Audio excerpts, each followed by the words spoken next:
नमस्कार, मी सचिन गावाने आपलं स्वागत करतो न्यूज टॉप 9 या बुलेटिन मध्ये। सध्या पाहूयात मोठ्या राजकीय टॉप 9 बातम्या।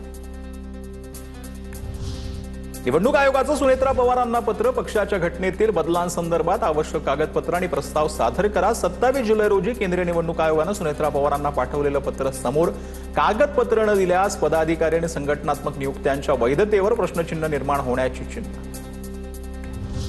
संजय राऊतांनी जयकुमार गोरेंवर केलेल्या शिवराळ टीकेवरून राजकारण तापलं। गोरेंनी मला ओळखायचाही प्रयत्न करू नये, अन्यथा अडचणीत येतील। राऊतांचा इशारा। कोण संजय राऊत? मी त्यांना ओळखत नाही, गोरेंनी टोला लगावला।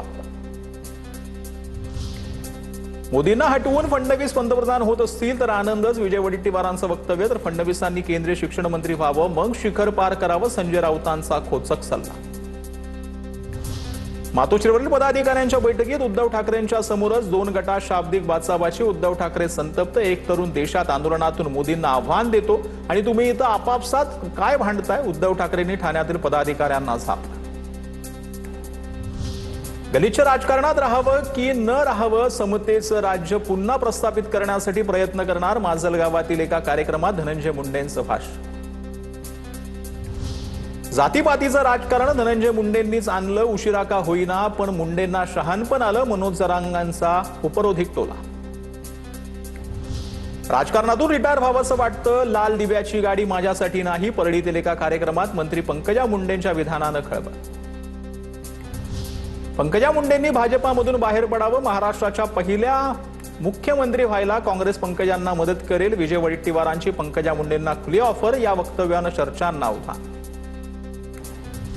नाशिकच्या खड्ड्यावरून राजकीय वातावरण तापलं। भुजबळांना पालकमंत्री करा। राष्ट्रवादी युवक काँग्रेसची बॅनरबाजी तर फ्लेक्स काढायला सांगितले। खड्ड्यांकडे लक्ष द्या। पालकमंत्री पदाच्या मागणीवर छगन भुजबळांची सावध भूमिका। आता दिवसभरातील राजकीय टॉप 9। दोन्ही उपमुख्यमंत्री मराठा समाजाचे म्हणून आमच्यावर अन्याय। एक ओबीसीचा एक उपमुख्यमंत्री हवा होता। वडेट्टीवारांची प्रतिक्रिया। तर तुम्ही ओबीसी नेते होते तेव्हा काय केलं? जरांगेंचा वडेट्टीवारांना सवाल। मराठा आरक्षणाच्या विरोधात जाईल त्याचा राजकीय काटा काढावा लागेल, जरांगेंचा इशारा। सिद्धिविनायक मंदिरातील दान चोरी प्रकरणातील आरोपी उभाटाचे कार्यकर्ते। ठाकरेंच्या शिवसेनेच्या विशाखा राऊतांकडून चोर कर्मचाऱ्यांची नेमणूक। आमच्यावर शिंतोडे उडवण्याआधी चोर कोण हे राज ठाकरेंनी बघावं। आरोपांनंतर सदा सरवणकरांचा पलटवार।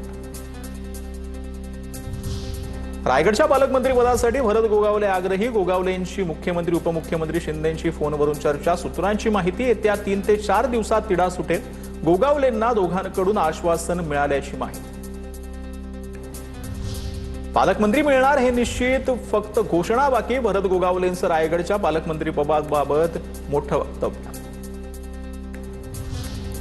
रायगड नाशिकच्या पालकमंत्री कोण होणार हे मुख्यमंत्री ठरवणार। बावनकुळेंनी केलं स्पष्ट। तटकरेंनी दिलेला शब्द आतापर्यंत पूर्ण झाला पाहिजे होता। सुनेत्रा पवारांशी चर्चा करणार। उदय सामंतांचं वक्तव्य। भाजपच्या चंपतरायांचं लक्ष कमिशनबाजीकडे। पालकमंत्र्यांकडे खड्डे दूर होत असतील तर यावेळेला फडणवीसांनी विचार करावा। संजय राऊतांचा निशाणा। तर एकाची नाही, सरकारची सामूहिक जबाबदारी। खड्ड्याच्या वादावरून चंद्रशेखर बावनकुळेंचं स्पष्टीकरण। मुंबई पालिकेत इनोव्हा गाड्या खरेदी करण्याच्या प्रस्तावावर फडणवीसांची नाराजी। सूत्रांची माहिती, तर जनतेचा पैसा विकास कामांसाठीच खर्च करा। उधळपट्टी थांबवा, जनतेच्या कामावर फोकस करा। फडणवीसांचे आदेश। दरम्यान चौफेर टीकेनंतर प्रस्ताव मागे घेण्याची नामुष्की। उपमुख्यमंत्री शिंदेनंतर उपमुख्यमंत्री सुनेत्रा पवारांनी ऍक्शन मोडमध्ये। सुनेत्रा पवारांनी राष्ट्रवादीच्या मंत्र्यांकडून मागितला कामाचा 6 महिन्यांचा रोडमॅप। नवीन योजना, प्रलंबित प्रकल्प पूर्ण करण्याची वेळ मर्यादा आणि आगामी 6 महिन्यांचे स्पष्ट नियोजन सादर करण्याचे निर्देश। सकल ओबीसी महामोर्चाकडून विदर्भात मंडल जनगणना यात्रा। भंडाऱ्यातून यात्रा सुरू। वडेट्टीवारांकडून हिरवा झेंडा। विदर्भातल्या 11 जिल्ह्यांमध्ये 5वी मंडल जनगणना यात्रा। तातडीनं जातनिहाय जनगणना करण्याची मागणी।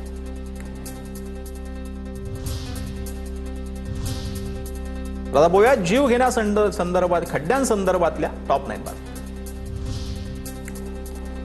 मुंबई नाशिक महामार्गावर खड्ड्यांमुळे TDRF जवानाचा मृत्यू। विकास गोरे असं त्यांचं नाव। शहरपूरमध्ये दुचाकी खड्ड्यात अडवून दोन्ही टायर फुटले। ठाणे वाहतूक विभागाकडून खड्ड्याभोवती बॅरिकेटिंग आणि झाडांच्या फांद्या ठाण्याच्या वेशीवरच रस्त्याची दुरावस्था, वाहतूक कोंडी आणि अपघात वाढण्याची भीती व्यक्त. रत्नागिरी ते संगमेश्वर दरम्यान काम सुरू असलेल्या महामार्गाची दयनीय अवस्था. भागामध्ये जवळपास 1 ते 9 फुटांपर्यंत खड्डे. आरवलीतील तळेकांटे आणि तळेकांटे ते वाकेड या 2 टप्प्यांमध्ये रस्त्याचं काम अद्यापही अपूर्ण. परळीमध्ये डॉक्टर श्यामाप्रसाद मुखर्जी उड्डाणपुलावर खड्ड्यांमुळे अपघात. वर्षभरापूर्वीच उद्घाटन झालेला हा उड्डाणपूल कामानिमित्त 2 महिने होता बंद. खड्ड्यामध्ये पडून अनेक वाहन चालक जखमी. हिंगोली जिल्ह्यातल्या वाई ते बोल्डा या मार्गाची चाळण. मार्गावर मोठमोठे खड्डे. खड्ड्यात पावसाचं पाणी साचल्यानं वाहन चालकांची मोठी कसरत. नाशिकच्या इगतपुरीत रिंगलवाडी रस्त्यावरती खड्ड्यांचं साम्राज्य. रस्त्यावर मोठमोठे खड्डे. रस्त्यांना डबक्याचं स्वरूप आल्यानं सामान्य नागरिकांकडून संताप व्यक्त. परभणी जिल्ह्यातल्या जिंतूर ते हिंगोली राज्य महामार्गावर मोठमोठे खड्डे. अनेकांना गमवावा लागलाय जीव. खड्डे बुजवण्याच्या मागणीकडे सातत्यानं दुर्लक्ष. नंदुरबार शहरातून जाणाऱ्या राष्ट्रीय महामार्गावर 2 फूट खोल खड्डे. करण चौफुली या परिसरातल्या रस्त्याची दुरावस्था. वारंवार तक्रारी करूनही दुर्लक्ष होत असल्याचा आरोप.